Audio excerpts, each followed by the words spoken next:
Ba, klaro man nakabata jud ta. So good kayang Ginoo. No, gracious kay Ginoo. Mo na kaya just say continue. Mo na to. Sige, continue ta sa atong program. So, baka mo ko nag-introduce sa mga galingon, no? So, mag-introduce ako sa mga galingon.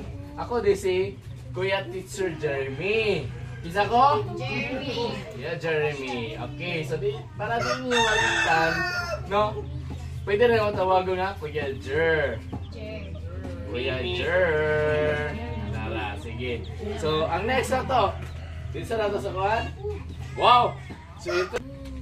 Gwapo kayo. Ay! Isay mo agree. Isay mo kuhan. Hello, wala na kuhan. So, Ano, wala agree na. ay, agree na! So, ang atong storyteller karon, siya na mo introduce siya. On, sige, teacher. Nalipay sila, pero na isa ka tao, wala nalipay. Si Hagar. Kay, naman mo siya anak. Anak ni Hagar kay anak ko ni Abraham nga si Ishmael. So nahadlok siya nga, anak ka, ako anak ni si Ishmael, hindi na mapansin ni Abraham.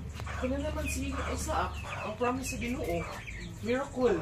So, nahadlok siya, anak ka, kung saan man ako yun, akong Ishmael, hindi na siya makapansin. Tapos,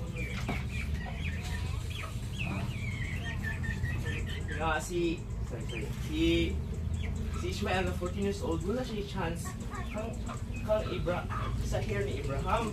So, naibog siya. Ano si Isaac man ang celebrate ng party. Tapos, tungo siyang ka-jealous, iyang gara-garaan ang anak ni Abraham. So, gara-garaan tungo si Sarah, ang mother ni Isaac. So, si Sarah, sa kodyo kay siya, ningon siya kang Abraham na ipalaya sila Hagar. So siya nga, ay di nakuha na niya, ipalaya sana sila.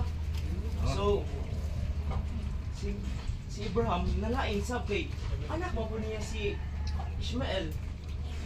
O servant man niya si Hagar. So, of course, dili pagka gusto nung imo ra let go imong loved ones. So, first, sa early si Abraham kay first instead na nag-decision siyang self